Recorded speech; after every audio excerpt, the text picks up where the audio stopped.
Boa noite, queridos irmãos. Que a graça do Senhor esteja sobre vocês. Essa expressão, que a graça do Senhor seja sobre vocês, é a minha saudação. Mas ela pode ser vazia. Eu posso dizer, Deus abençoe vocês, e no meu coração não tem nada disso. Apenas um rito. Apenas uma formalidade.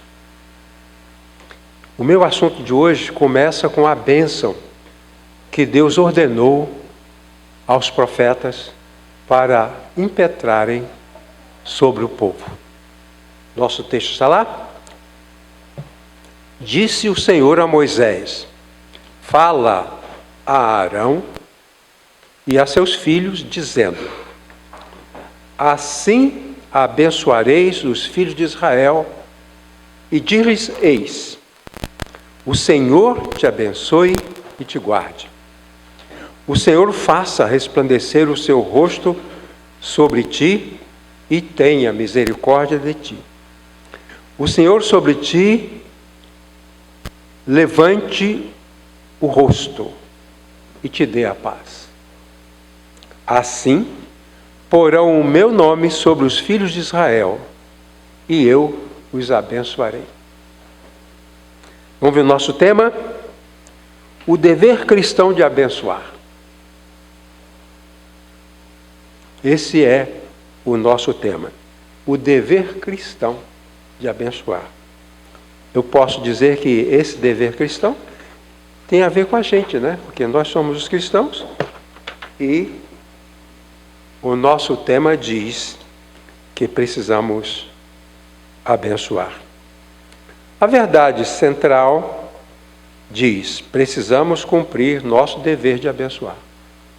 Então o tema diz que nós temos o dever. E a verdade diz que nós precisamos cumprir esse dever, uma obrigação. Abençoar, de acordo com o que eu estou propondo, é uma obrigação. Quando foi que abençoamos alguém? Se não abençoamos, estamos falhos com o nosso dever. Porque é dever de cada cristão abençoar. Pois bem, vamos prosseguir. Começo enfatizando a importância do assunto para nós, os crentes.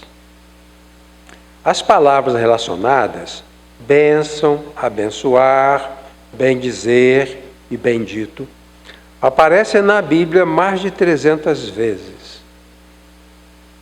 Então, um assunto que aparece tanto, tem que ser importante. Se essa questão é mencionada mais de 300 vezes, é porque é um assunto relevante e não pode ser deixado de lado. E eu convido os irmãos para esse pensamento. Continuo. Bênção é um pronunciamento solene em forma de oração, expressando o desejo de que alguém seja suprido por Deus de necessidades ao seu bem-estar. Então, bênção é um pronunciamento. A bênção depende da fala, depende da comunicação. O Senhor é a única real fonte de bênção, pois só Ele é doador do bem. Então, abençoar é pronunciar o bem para alguém. Isso é a bênção. Na língua grega, eulogia, que é elogio. Né? Traduzido em português, eulogia é bênção, elogio é em português.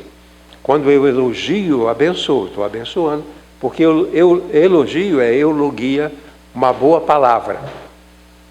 Eulogia, boa palavra. Pois bem, continuando. A bênção se opõe à maldição, porque a maldição, expressa o desejo para o mal. A bênção é um pronunciamento sobre uma pessoa, um pronunciamento dirigido para o bem. Isso é a bênção. A maldição é um pronunciamento do mal. Na bênção, o conteúdo é bom. Na maldição, o conteúdo é mal. Mas, tanto a Bíblia quanto a experiência dizem que nós estamos propensos a abençoar e a amaldiçoar.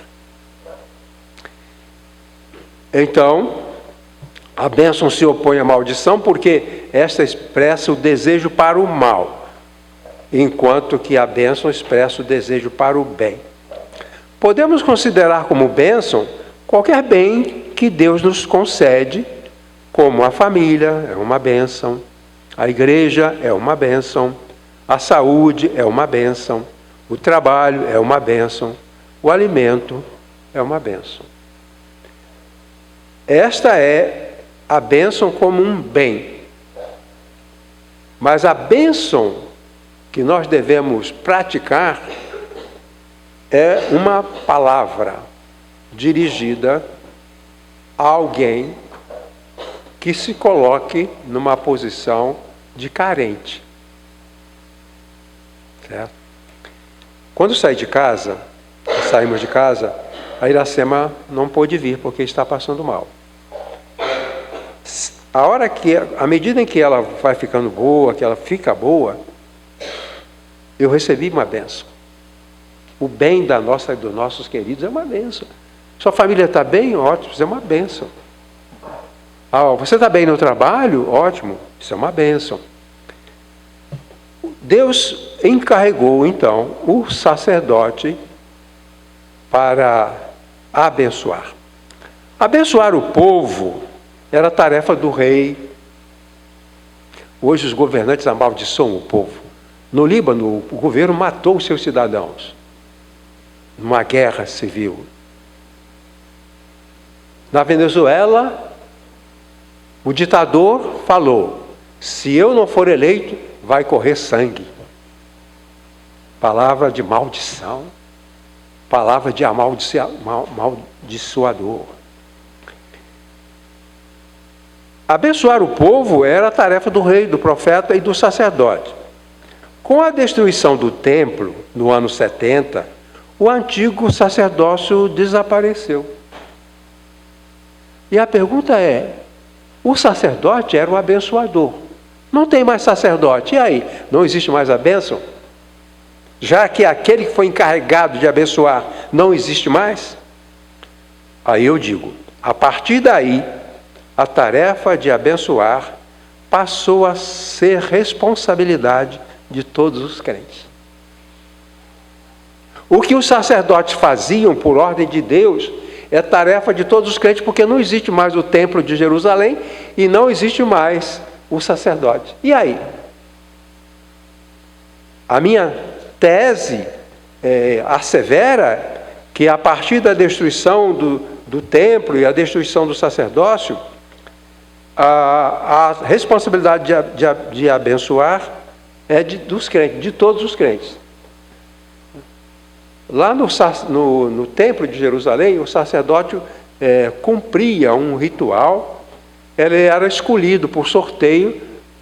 Não eram todos os sacerdotes que eram escolhidos. Por exemplo, a cerimônia de expiação, o dia da expiação, era feito uma vez por ano.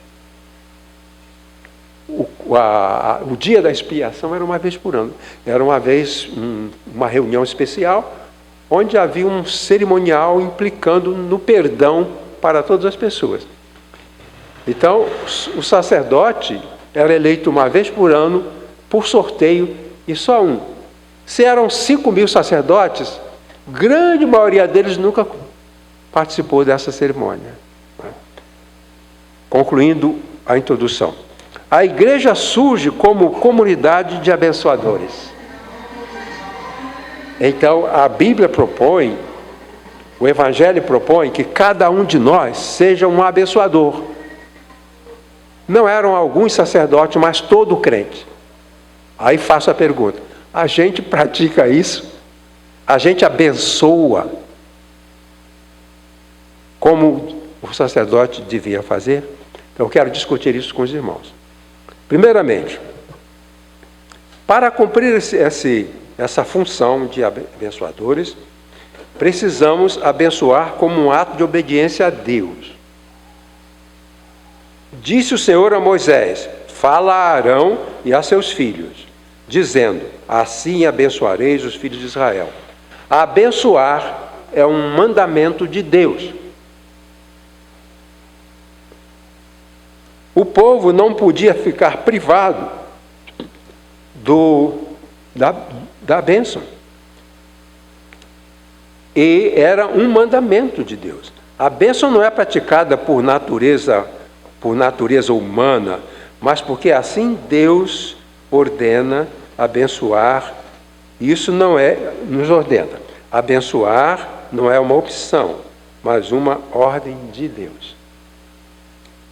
Bom, o apóstolo Pedro, na sua primeira carta, disse que Deus fez dos crentes sacerdotes. Então, naquele tempo, havia um sacerdócio composto de pessoas descendentes de Arão.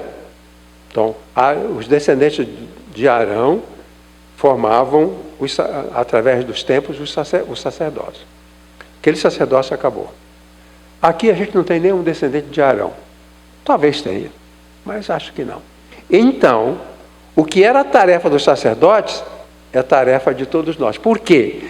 O apóstolo Pedro diz que Deus fez da igreja um reino de sacerdotes. O sacerdócio santo, o povo escolhido, o povo adquirido para comunicar as bênçãos de Deus. Se alguém há de ser abençoado, alguém tem que ter abençoado, tem que ter dispensado a bênção. Eu só posso ser abençoado se alguém impetrar a bênção sobre mim. A bênção não é automática. Eu vou tomar um banho e serei abençoado. Não. A bênção é um ato de Deus, que Deus ordenou. Então, é ordem para todos os crentes. Porque aquele sacerdócio acabou e a igreja é um reino de sacerdotes. Portanto, nós somos uma comunidade de abençoadores. A quem é que nós estamos abençoando? A quem é que nós vamos abençoar? Já que não há o rei para abençoar o povo, não há o profeta para abençoar o povo, e não há o sacerdote para abençoar o povo. E aí, como é que fica? Deus colocou-nos como sacerdotes santos, a herança bendita para abençoar o mundo. O que você acha? Pensa um pouco. Bom, vamos fazer, continuando fazendo meu primeiro argumento. Precisamos abençoar a toda e qualquer pessoa. Quando o sacerdote ia lá no santuário, ele impetrava a bênção. Era sobre todo o povo de Israel. Era sobre todo o povo de Israel. Não havia acepção de pessoas. O sacerdote deveria abençoar todo mundo. Bom, o sacerdote estendia as mãos e proferia a bênção sobre todo o povo e não apenas sobre aquelas pessoas que lhe fossem agradáveis.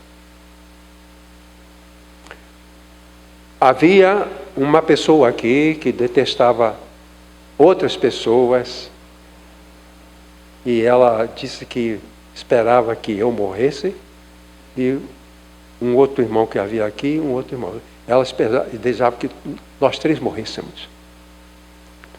E a razão é que nós sabíamos alguma coisa da vida dela que não era elogiável e que ela tinha medo que a gente fosse espalhar. Para ela seria confortável se a gente morresse. Mas ela não nos abençoou. Eu costumo dizer assim: o pastor abençoa a igreja abençoa o pastor.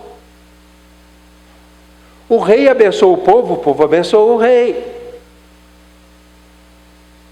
O sacerdote abençoa o povo abençoa o sacerdócio. Quando eu era criança, nós tínhamos a seguinte prática. À noite, A gente ia dormir cedo, às vezes 8 horas da noite a gente já estava na cama.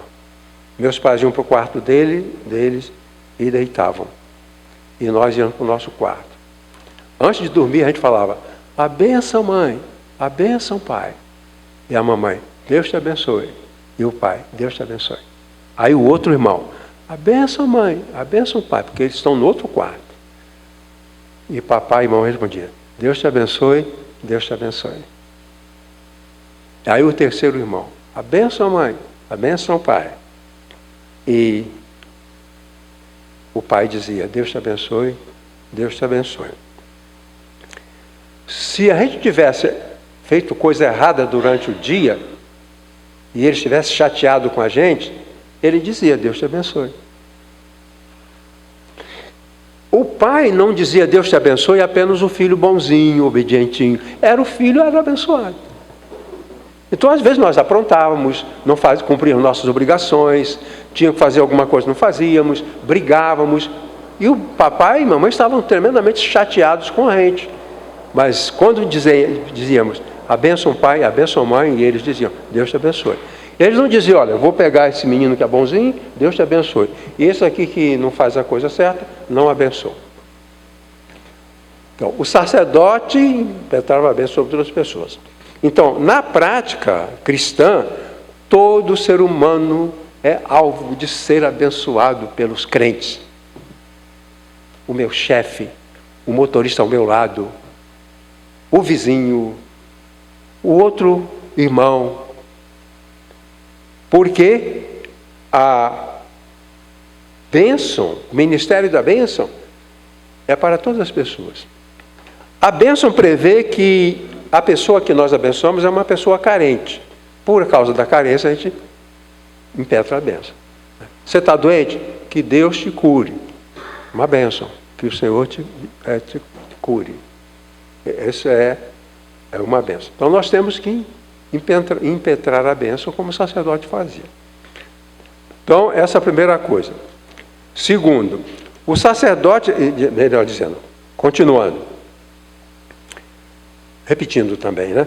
O sacerdote não estendia as mãos e proferia a bênção sobre todo o povo, e não apenas sobre aquelas pessoas que fossem agradáveis a ele. Com certeza havia ali entre o povo alguém de quem o sacerdote não gostasse, mas ainda assim ele abençoava. Eu me lembro que muitas vezes nas igrejas eu saía para não olhar para o irmão. Ele não gosta de mim, mas ele está incluído entre o povo que Deus quer abençoar. Então, a bênção não é uma coisa seletiva. Lá no Rio, uma vez, um pastor estava muito chateado com algumas pessoas, e ele orou a Deus que aquelas pessoas morressem. Porque elas traziam muita tristeza, muito desgosto para ele. O salmista fez isso algumas vezes. Ele pediu para que aquelas pessoas morressem. Mas isso não faz parte do Evangelho. Irmãos, hoje em dia, muita gente quer praticar judaísmo como se fosse cristianismo. Se você praticar o judaísmo, você vai amaldiçoar, porque no judaísmo se amaldiçoava. O que os fariseus diziam? Abençoai o seu irmão e amaldiçoai o seu inimigo. Agora, no Evangelho, não existe a maldição. Como função nossa. Se alguém amaldiçoar alguém, amaldiçoou o Hugo Chaves, amaldiçoou o Trump, eles lá. Nós não amaldiçoamos ninguém. Nós não amaldiçoamos ninguém. O que diz Paulo na carta aos Romanos? Ele diz, a ordem é abençoar a todos e não amaldiçoar ninguém. Abençoai os que vos perseguem, abençoai e não amaldiçoeis. Se eu gosto de uma pessoa, eu dou uma boa palavra. como cristão. Se eu não gosto dela por algum motivo, ainda assim eu dou uma boa palavra. Eu a abençoo. Bom, o meu segundo argumento nessa parte é: precisamos sustentar a bênção que proferimos. A ordem é apenas abençoar e nunca amaldiçoar. Me contaram que numa igreja um pastor celebrou um casamento. Nas cerimônias de casamento, é um momento que muito é valorizado na hora que o pastor vai abençoar o casal. Aquele é um momento muito apreciado e os noivos crentes que acreditam que Deus abençoa estão esperando que o pastor pronuncie aquela bênção. Então, numa igreja, um pastor abençoou um casal, um casamento, e depois, com o tempo, aquele casamento passou a ter coisas absurdas e houve comportamento abominável.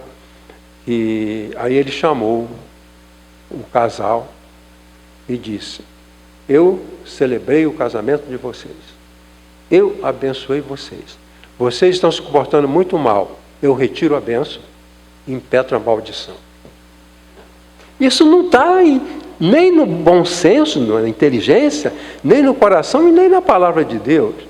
Onde está que Deus autorizou o pastor a amaldiçoar aquela pessoa que ele antes abençoou e a pessoa não seguiu a bênção que ele deu?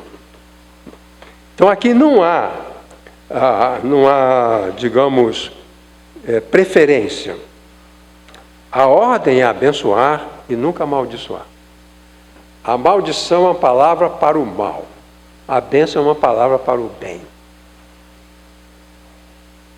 Desculpa.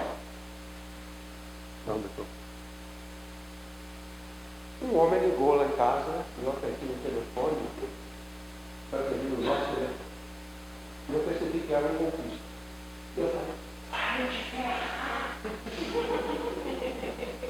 Isso é mandando para o inferno. É pior que pode acontecer. Mas isso não está ordenado por Deus. Isso é a minha competência para agir de uma forma militar. E a gente faz isso muito grande. Deve acontecer. Mas a maldição não tem lugar no cristianismo. Um importante mestre na Índia, quando leu o Sermão do Monte, ele ficou pasmo. Porque ele falou: isso não tem lugar nenhum. Você fazer bem ao que te faz mal, isso não tem livro nenhum. Isso é maravilhoso. Gandhi falou isso. Leu o Novo Testamento, isso é maravilhoso. Pois é isso mesmo. É maravilhoso, inacreditável, muitas vezes impraticável, mas está lá. Pois bem. Então a ordem é apenas abençoar e nunca amaldiçoar.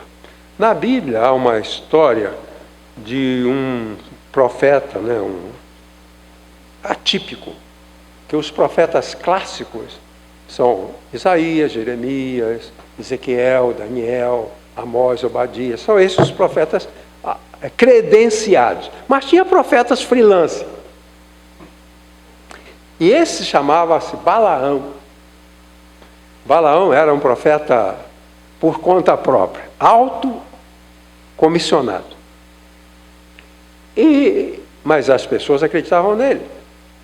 O rei dos Moabitas, Balaque,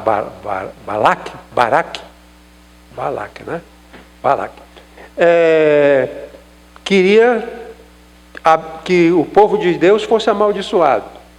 E chamou Balaão. Disse: Balaão, você é profeta, então você tem poder para abençoar. Eu quero que você amaldiçoe o povo, esses israelitas. Eles estão entrando aí com uma praga de gafanhotos, estão destruindo. Nós estamos com medo. Queremos que você lance uma maldição sobre ele, sobre esse povo, para que nós não tenhamos problema com eles.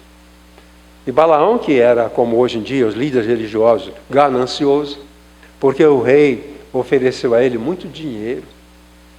Muito dinheiro. A pessoa que se oferecer dinheiro, ela vai beijar o diabo, porque gosta mesmo de dinheiro. Então, Balaão ficou naquela coisa, né? Amaldiçoa ou não amaldiçoa? Amaldiçoa ou não amaldiçoa? E ele fez vários rituais para descobrir. E aquilo durou tempo. Depois de um certo tempo, o rei já estava chateado, você não resolve nada, vai lá e resolve isso, amaldiçoa esse povo. Aí Balaão falou, a última vez, foi lá, fez todos os rituais, fez sacrifícios, construiu altares. Aí ele voltou. O rei perguntou, você foi lá, consultou a Deus, fez tudo isso? Ele disse, eu consultei, mas eu não posso amaldiçoar. Ninguém pode amaldiçoar aquilo que Deus abençoou. Argumento dele, eu não posso amaldiçoar porque ele foi abençoado. A bênção não pode ser dada e retirada. Eu te abençoo, eu te amaldiçoo. É como aquela coisa, vocês já viram como é que é a mesa de ping-pong? Bênção, maldição. Bênção, maldição. Bênção, maldição. Tem gente que é assim. E a Bíblia diz que uma mesma boca não pode pronunciar bênção e também maldição.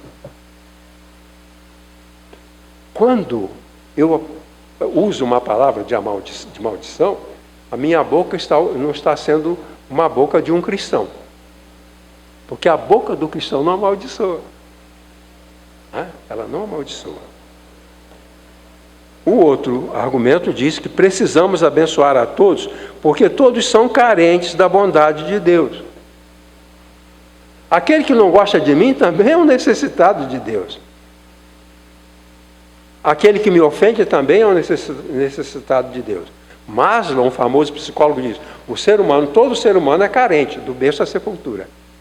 Então a gente ora pelo bebê quando nasce, e ora pelo irmão que está na UTI, ou aquele que está como paciente terminal. Nasceu é carente. Está às portas da morte, é carente. Então, nós precisamos abençoar a todos. O Senhor disse, o Senhor te abençoe e te guarde. Significa proteção nas calamidades, nas secas, nas pragas, nas colheitas e na luta contra os malfeitores. Há muito que ser abençoado e há muito que amaldiçoar. Bom, o meu segundo argumento diz assim, precisamos estabelecer parceria com Deus. O abençoador é um parceiro de Deus. Assim, porão o meu nome sobre os filhos de Israel e eu os abençoarei. Pôr o nome sobre os filhos de Israel é falar de Deus. Então o sacerdote devia ensinar sobre Deus, falar sobre Deus, transmitir o conhecimento de Deus. Isso é colocar o nome. Depois, abençoar. Mas ele diz, você coloca o nome, eu o abençoarei. Nós erramos em várias situações. Por exemplo, uma pessoa vem e pede uma ajuda. Uma ajuda... Vou dar um exemplo tranquilo. Hoje de manhã chegou um morador de rua. Um aspecto bastante desprezado.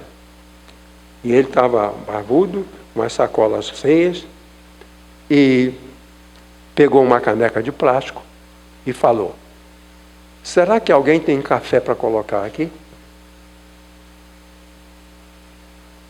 Será que alguém tem um café para colocar aqui? Eu disse para ele, sim, desce aqui. Levei ele lá embaixo e a irmã Expedita me ajudou a assisti-lo. A irmã Expedita deu para ele o café, deu um sanduíche, deu o bolo, porque ele é carente. Todo carente é alvo da bondade de Deus. Agora, é preciso colocar a palavra de Deus no coração dele. O sacerdote não abençoava antes de ensinar e orar pelo perdão dos seus pecados. Então, esse senhor chega, tem que fazer duas coisas, tem que ensinar a palavra de Deus a ele, tem que falar com ele sobre ele se arrepender dos seus pecados, e aí o abençoa. Não é chegar e abençoando a troca, a torto e direito. Não é assim. Há condições.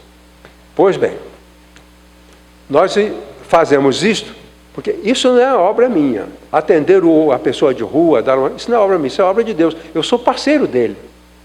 Paulo fala, nós somos cooperadores de Deus. Cooperador sinergos, na língua grega, quer dizer, fazer com você um trabalho. Você está numa atividade, eu ajudo. Esse é cooperador. Cooperar é trabalhar junto com o outro. Deus quer abençoar o povo, mas ele precisa da parceria do sacerdote. E o sacerdote vai fazer o que é necessário para que Deus abençoe o povo. Porão o meu nome sobre o povo, e eu os abençoarei. Assim que Deus falou para eles. Não são vocês a fonte de bênção. Vocês são parceiros para fazer uma parte da obra de redenção. 2 comentários. Como parceiros de Deus, precisamos nos dedicar ao seu serviço. Não podemos deixar de abençoar as pessoas. Mas mais ou menos isso eu comentei. Em segundo lugar, precisamos atender às mesmas orientações que foram dadas aos sacerdotes. Por quê? Se nós substituímos aquele sacerdócio e Deus não mudou o seu plano, então nós temos que assumir o que foi dito para o sacerdote. Ensinar, ajudá-los a alcançar o perdão de Deus e abençoar. Então ele ensinava, intercedia e abençoava. Essa é a tarefa da igreja. Ensinar, ajudar a ser perdoado e abençoar. O abençoador, ele ensina, ele ajuda a pessoa a se restaurar com Deus e ele abençoa.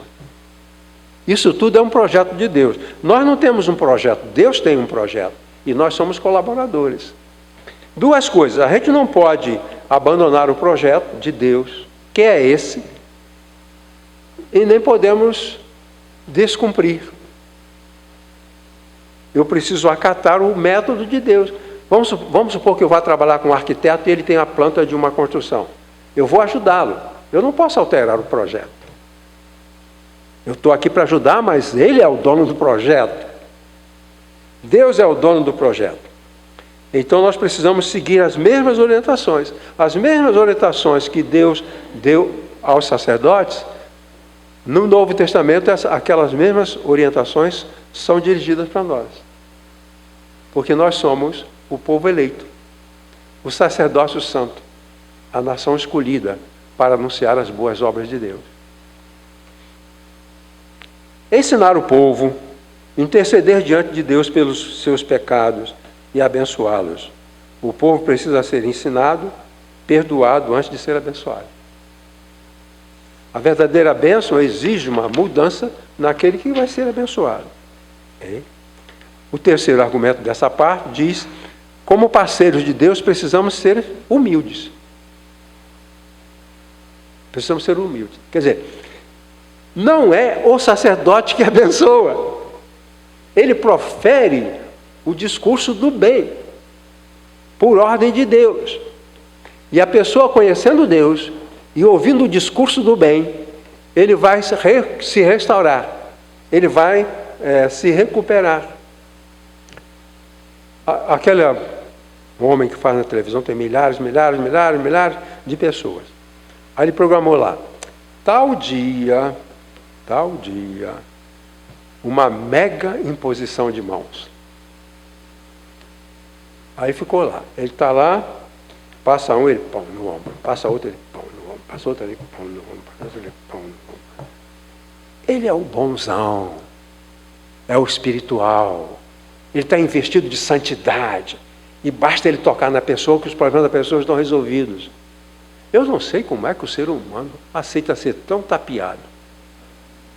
Tapeação.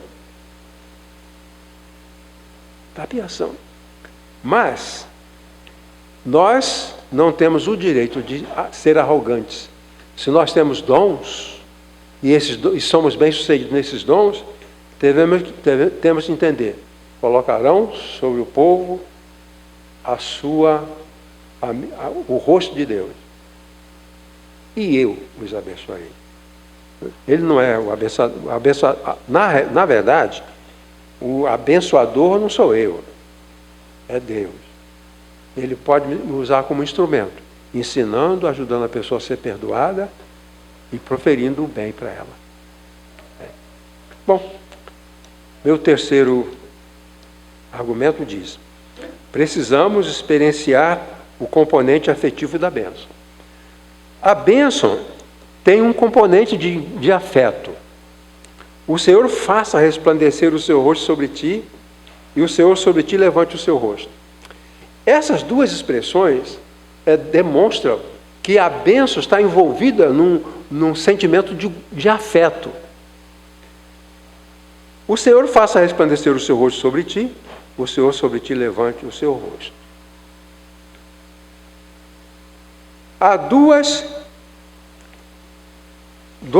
componentes aqui que eu quero falar. O rosto significa a própria pessoa. Quando diz que o Senhor faça resplandecer o rosto dele sobre você, quer dizer que você está numa condição que pode ver a glória de Deus, a grandeza de Deus, conhecer o brilho da pessoa de Deus.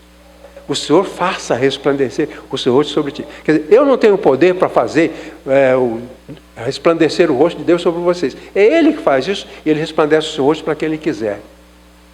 Mas aqui o povo abençoado é objeto disso.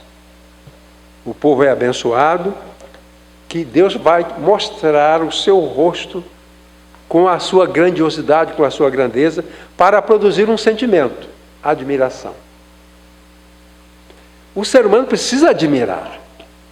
Tem o eclipse, eu vou admirar. Vou admirar a praia, não sei de onde. O ser humano, ele precisa de admirar. E temos pouca, a não ser a natureza, temos poucas coisas para admirar. Eu vejo televisão, assisto lá, há pouca coisa ali que eu admire, que eu veja um brilho, um resplendor de sabedoria, um resplendor de orientação. Eu não vejo.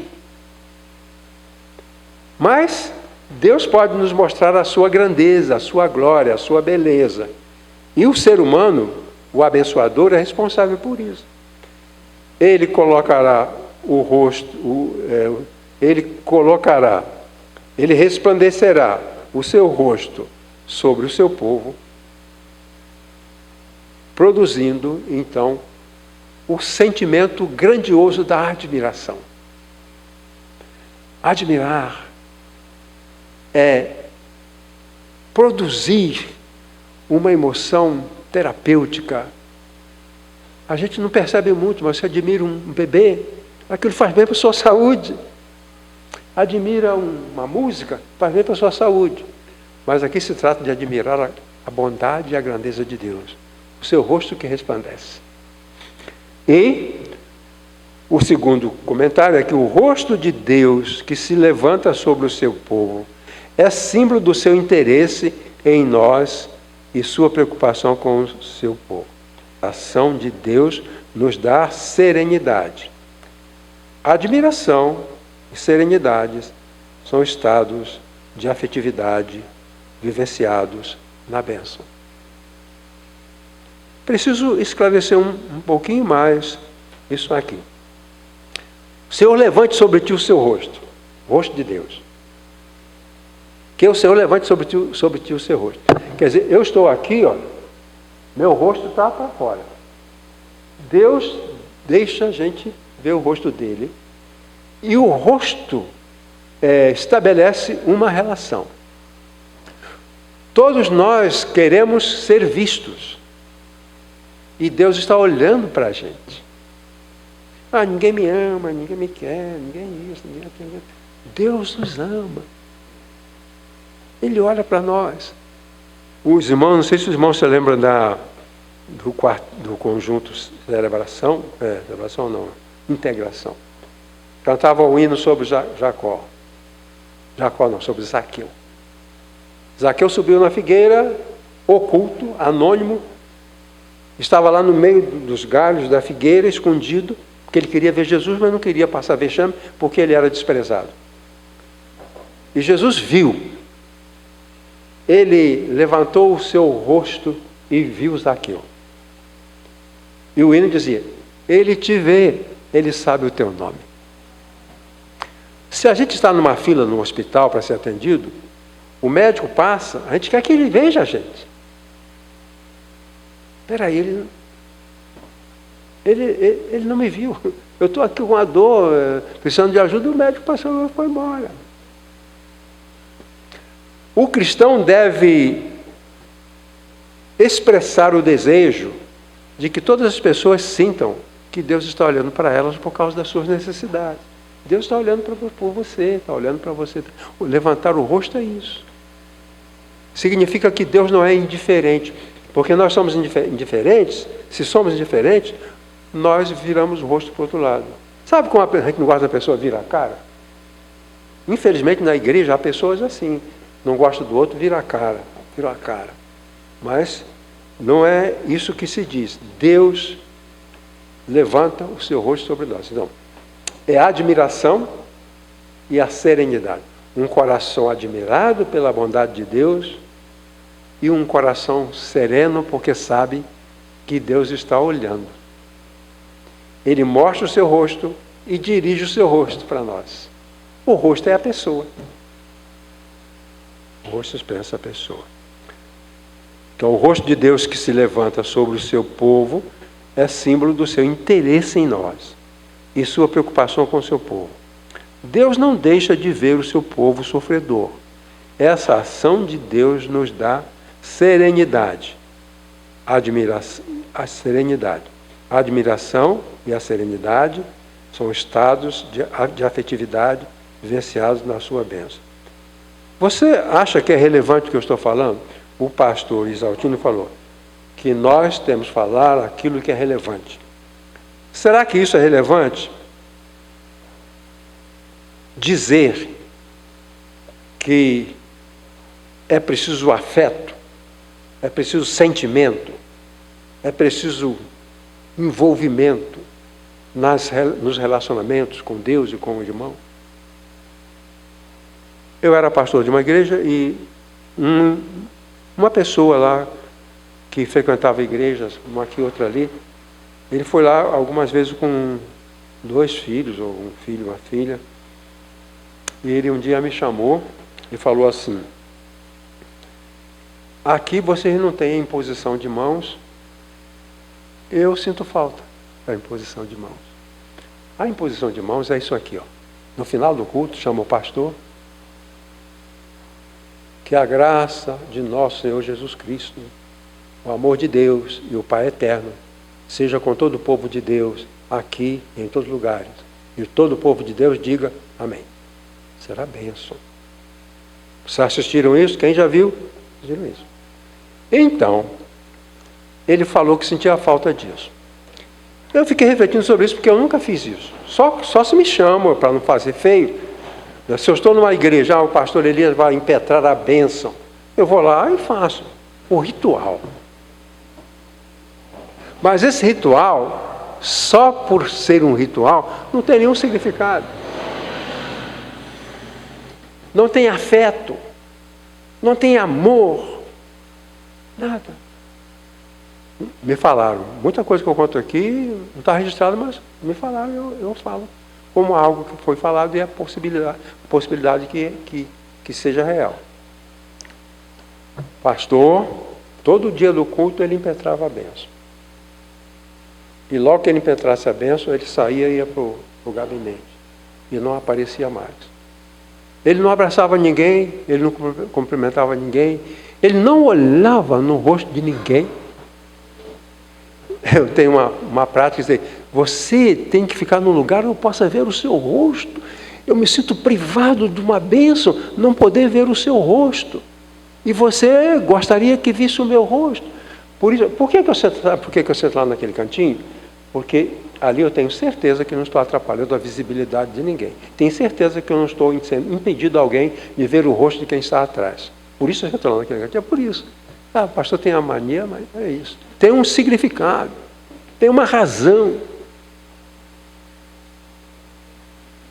E eu impetro a bênção apostólica, um ritual que muitas vezes é simplesmente um ritual vazio. Eu impetro a bênção, eu vou para o meu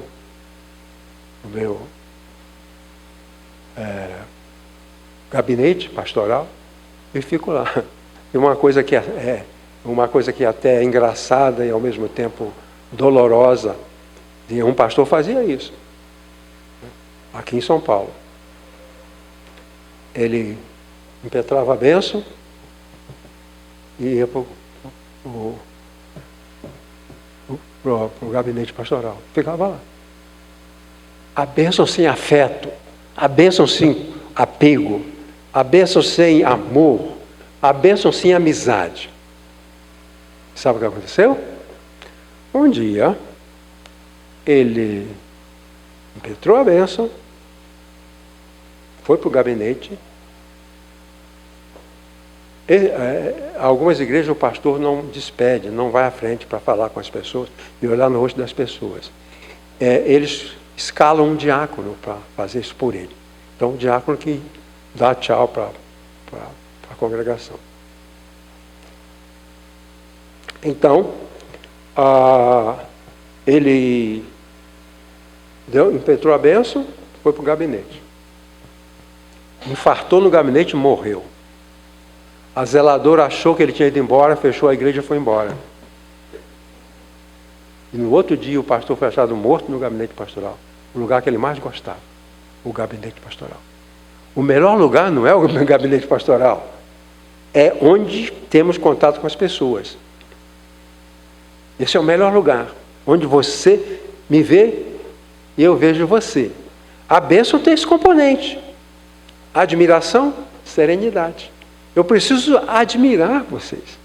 Eu preciso me alegrar com vocês. Vocês precisam se alegrar comigo. Eu preciso me alegrar com a minha esposa. Eu preciso me alegrar com os meus filhos, porque a bênção tem esse componente. Bom.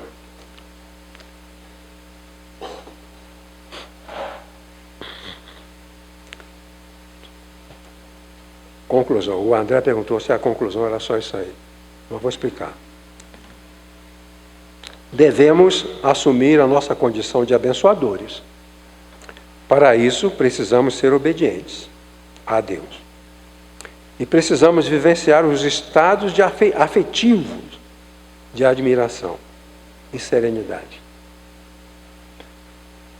Durante a semana, eu passei a semana toda lendo, estudando, analisando, que eu faço pesquisa, junto um montão de informações, depois eu vou beliscando aqui e descarto muitas que são verdadeiras, mas não tem razão, não faz sentido no meu tema. Aquilo serve para preparar outros temas.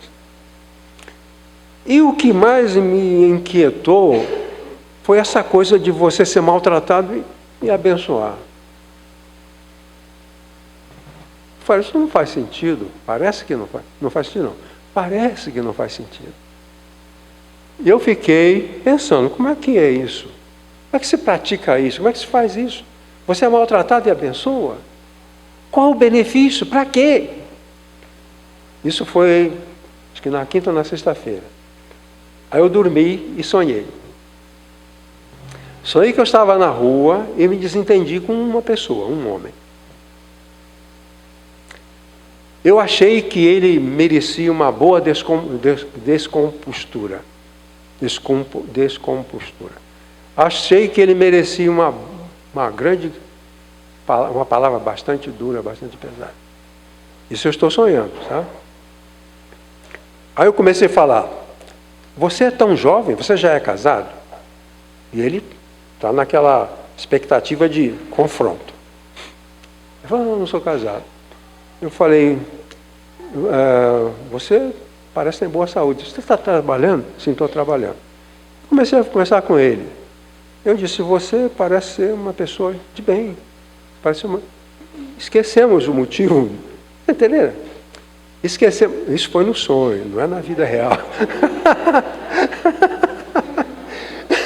Esquecemos o motivo da desavença e eu comecei a falar com ele.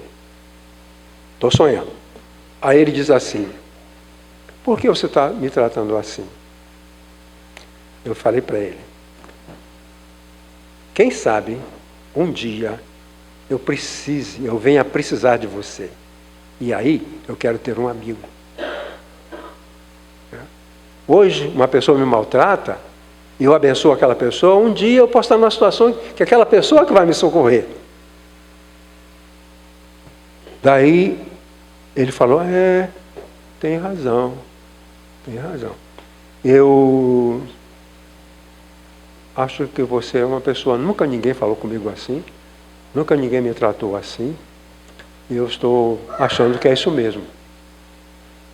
Talvez algum dia eu venha a precisar de você. Se ele falando para mim, talvez algum dia eu venha a precisar de você. Eu preciso ter um amigo naquela hora. Naquela hora. Sabe o que aconteceu? Sabem? Alguém tem ideia? Acordei. É isso, meus queridos. Deus te abençoe.